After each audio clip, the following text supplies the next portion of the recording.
Shugo, we saw some never-before-seen antics. The first one was how the starting went for the red flag. And then you had a black flag by the Triumph rider, Swole, who was winning. He tried to rejoin the race and was told he cannot do so and his weekend is over, which I agree because it's pretty obvious that he is down for the count. That foot was not moving. And the eventual winner that impressed the heck out of me was Chase Sexton. Watch how fast his suspension is here. It almost looks as if he didn't even bounce off with that front end, like he landed and then the front end just accelerated off. But if you can see, if I do this in real time and then slow it down, after he cases this uphill triple, we slow it down, barely does that suspension move, and then comes back out for him. Him and Tomac, I'm telling you, have restarted setup for the motorcycles to try to compete with the rider that is in front of him in this shot.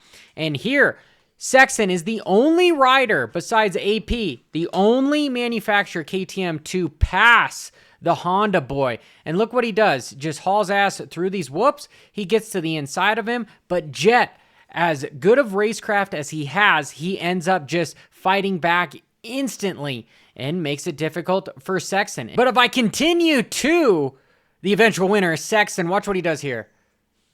Beautifully. Just acceleration out of this rut. Keeps the front end high, accelerates, and then downsides the landing beautifully. It's purposely done. These guys are just phenoms on these motorcycles that they're able to just put that front end right where they want it. And then if we watch him in the next corner, what he does is he jumps, instantly moves his hips straight to almost off the track. I'll show Deegan taking a little bit different line, but then he moves his hip back and forth because he's using his hips to go from one rut to the other, where he's controlling the motorcycle with his legs rather than his arms. And after he finds the line that he eventually wants to take, you could see he's in that attack position where he's back on the bike. His elbows are almost extended. That's the beautiful way of how you're supposed to do it, entering corners. He's going to do this seamlessly in one transition. He comes in here, he's standing up midway through the corner, and he brakes. You can see that rear wheel lock up, and he sits down right at the same time, and then accelerates midway through the corner. Doesn't wait till the exit, midway through, and then beautifully weights the outside peg, and he is just going to drift around. You can see he's got that ass crack where he's on top of the motorcycle to where when that rear wheel spins around, he's still on top of the motorcycle. Raw. Wonderfully done by the defending champ. In small segue, I'm like, what in the hell is this? You can't even see anything. We know who is winning. Why don't we just have the running order back to the left of the track? Like, just solid suggestion. Get rid of this stuff. Makes zero sense. We know who the top three are. You can't even see them race, so just move on. The legend in the making, Jett Lawrence, as he comes to this back section before the trees and the shadows. Watch Sexton where he lands off of this jump. Okay, he lands right in the middle, and then if we watch Jett, he's going to jump all the way basically into the corner and just and then somehow still is able to make the corner.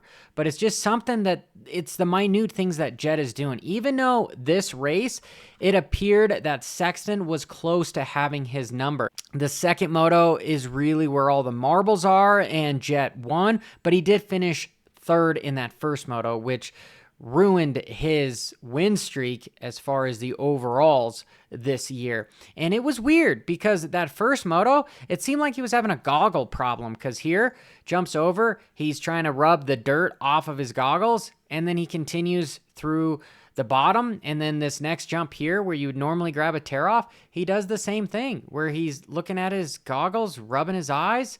You know, at least he's not taking off his goggles because it's no pun intended, but we saw how that destroyed Sexton's chances of defending that championship.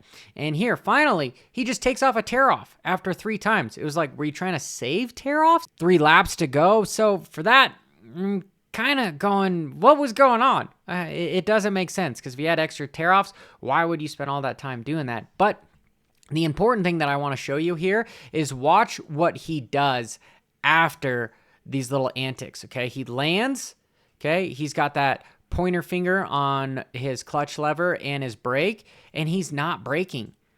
And he's not using the rear brake. Watch when he sits down, okay? He sits down, and he is not dragging that. He is coasting down this entire hill, just keeping the momentum up, just raw, just that low RPM, just constant momentum everywhere. That's what makes Jett so fast. So if you watch it again, small little antics, then just coast. The suspension works really well when you're not on the brakes.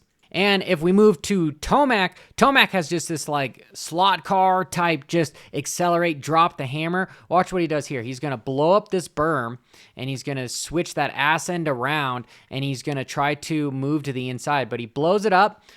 He's making his own line, which is still a sick line, but it's a little bit slower, and it's just not as fluid as the other guys as far as making things round.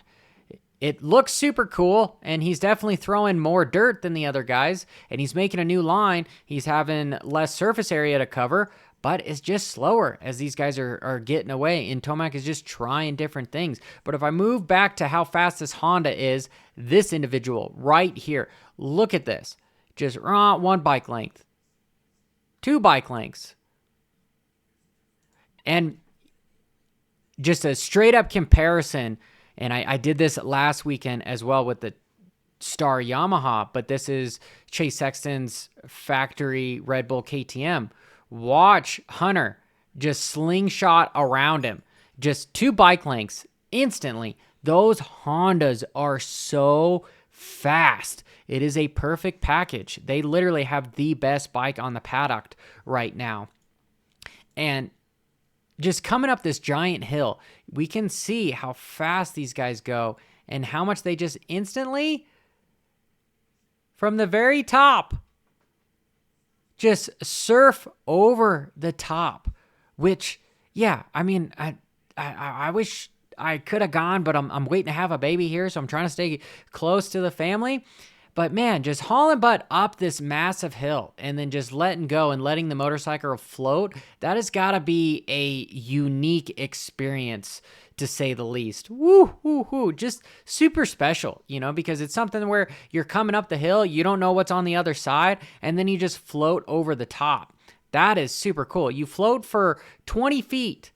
Just how cool.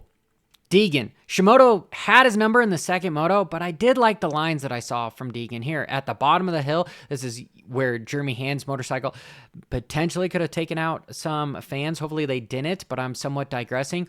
Watch Deegan here as he comes basically off the track. He was running over all these markers all day long, just trying to find something smooth. And this is that section that Sexton was going, but he just goes freaking 3 feet over, right? He is into the grass at this point, running over. He's the rider that caused these things to be run over. It's just one of those minute things that Deegan is doing, is he's constantly searching. He doesn't get stuck behind guys. He's confident enough that he looks for different lines. He just doesn't follow the one line deal, even though that this was a very one line track. But this is Johnny Hopper. Make sure you hit that subscribe button. I really appreciate it. The algorithm loves it, and we're on our way up. So thank you again. Bra-da-da-da-da-da.